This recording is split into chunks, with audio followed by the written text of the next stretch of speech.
Ayanda, if you can hear me, good afternoon. We've obviously seen quite a number of dignitaries continuing to make their way to the Buthelezi home. And at this point, talk us through what is happening on your end so far. A very good afternoon to you, Liz, and good afternoon to our viewers. Yes, certainly it has been a very busy day here at the KwaPhindangene residence, which is the home of the late founder of the IFP and President Emeritus, Prince Mangosuthu Buthelezi. From the early morning, a large delegation from the IFP's structures. You remember earlier in the week, Liesel, that of course first to arrive shortly after the news had broke that Prince Mangosuthu Buthelezi had passed away was the National Council led by Party President Nkosini SABC. And over the past 2 days, we've then seen the structures of the IFP come through. And today it was the branch and the regional leaders of the IFP that came out in their numbers. You understand, a delegation of about 400 coming here to pay their respects to their leaders. Of course, also other political parties that have also come through to pay homage to Prince Mangosuthu Buthelezi have been the leadership of the EFF, which was led by the Deputy President Floyd Shivambu and the Secretary General Marshall Dlamini. We also had the leadership of the official opposition party, the Democratic Alliance, which was led by the leader of the party, John Steenhuisen.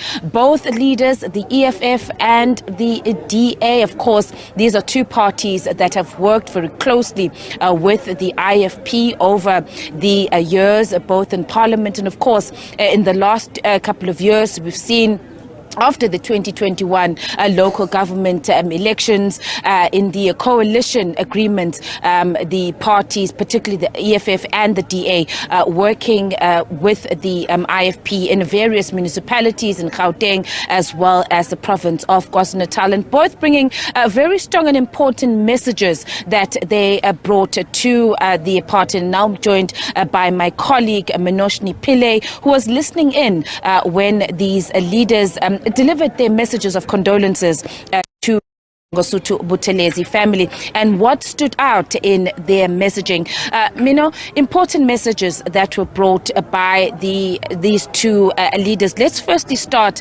with the Democratic Alliance. John Steenhuisen taking the mourners that have come out here a trip down memory lane in terms of how he started in Parliament and the relationship that he's had on a personal level first with Nkosi Mangosuthu Buthelezi. Absolutely, Ayanda. I think really what stood out from DA leader John Steenhuisen was where he took mourners here back to his early days as a parliamentarian, reminding people that he is from KwaZulu-Natal himself, and how he and Prince Mangosuthu Buthelezi he sought counsel from him. In fact, his exact words saying, "A great tree has fallen, and the sounds of that, the reverberations of that, we will hear for generations to come." Here, sharing the humor in the parliamentary corridors between him and Buthelezi, who by then was already a seasoned parliamentarian, and Steenhuisen at that point coming in very junior and making a very a very important point that while at times Buthelezi may have disagreed with the view members of Parliament, it was how he communicated this to them and was willing to listen, in Steenhuisen's words, whether they disagreed or not. That was really, the humor that Buthelezi brought in his public and personal life was really a welcome moment of relief, I think, in what's been a few days of mourning. He also touched on something that is important that we've seen in the reflections of other people that have come here, how Nkosi Mangosuthu Buthelezi was able to reach anybody. He was able to connect with the young, he was able to connect with the old, he was able to connect with the rich, he was able to connect with the poor. And I think that's something in the manner that Steenhuisen relayed this is something that was a call for leaders that remain in the South African political landscape to listen to and take forward. I mean, we're 8 months away from the next general election, and that is something that parties need to do. They need to be able to connect with people from all walks of life and from all income brackets. Let's put it that way. So Steenhuisen saying that and we must also admit Buthelezi has had a diverse political past when we look at KwaZulu-Natal's political history. So not discounting that, despite that in his latter years of political experience as a leader and founder and president emeritus of the IFP, he really has in this province, in Mahlabatini, in Ulundi, the closer you come to home, the more people speak about how they connected with him as a human being first and as a party founder second.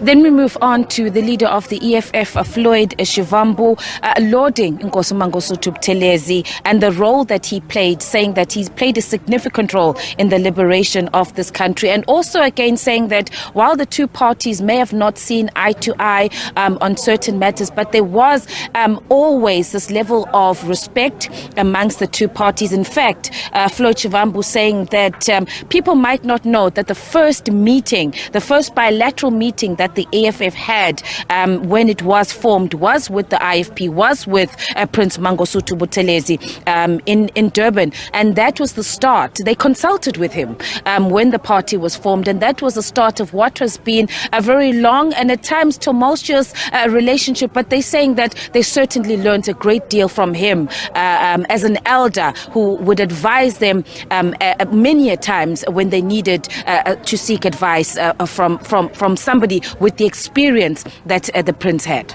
You know, Ayanda, what's really been refreshing has been the calls from political leaders across the party spectrum, all calling for not just unity within their own parties, but unity among parties heading into the national election.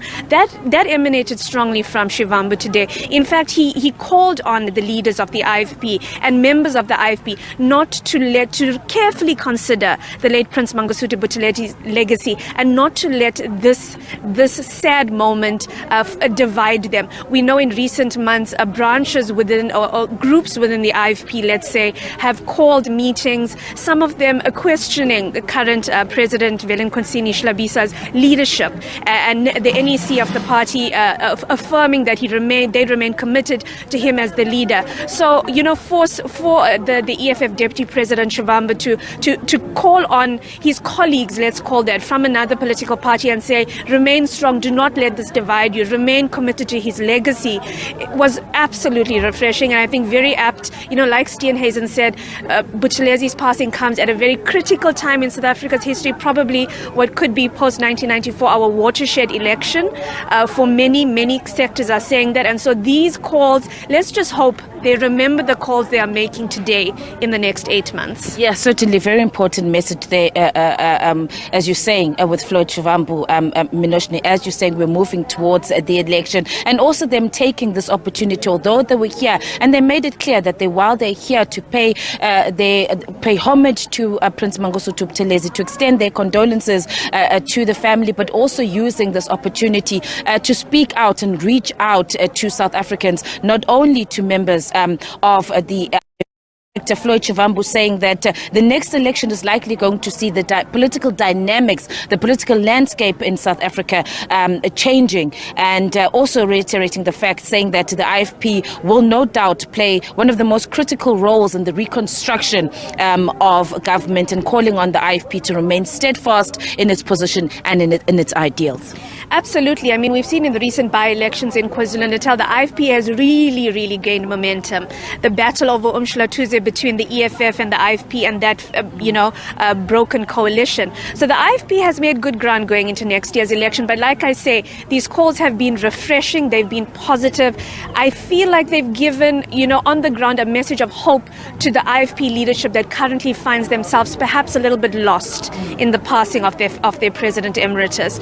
Let us hope only that this kind of reconciliatory efforts from all political parties so far that we've seen lasts, particularly for South Africans, for the voters that need to go to the polls next year. Yeah, absolutely, Minoshni, that the message hits home.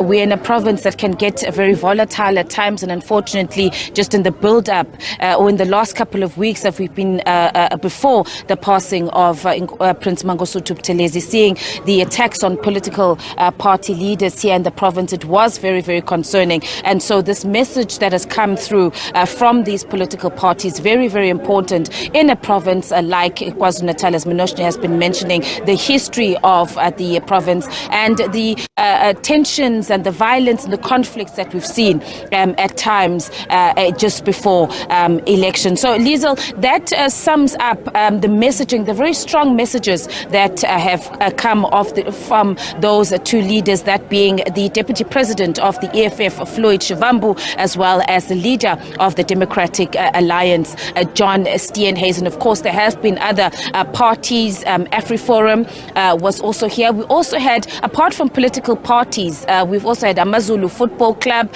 their owner, Sandile Zungu, also carrying a very important message and taking us through why it was important for AmaZulu to be here as a football club and the history of how the football club came about, and him saying that Prince Mangosuthu Buthelezi was their number one supporter, and so it was important for them as a club to come out here today to also pay homage to the late President Emeritus of the IFP. You are saying there in your introduction, Liesel, of course, that we are awaiting the arrival now of the senior leadership of the African National Congress, which will be led by the party's Deputy President, Paul Mashadile. They're expected to arrive here at Kwapindangem at around 4 p.m. this afternoon. And right now, we still have the IFP, the Youth Brigade, in their numbers. They are here as well, and we hopefully will be chatting to them also a little bit later. So we're going to leave it here for now, Liesel, but of course we are still continuing to give our viewers this rolling coverage as mourners continue to arrive here at the home of the late founder of the IFP and President Emeritus, Prince Mangosuthu Buthelezi.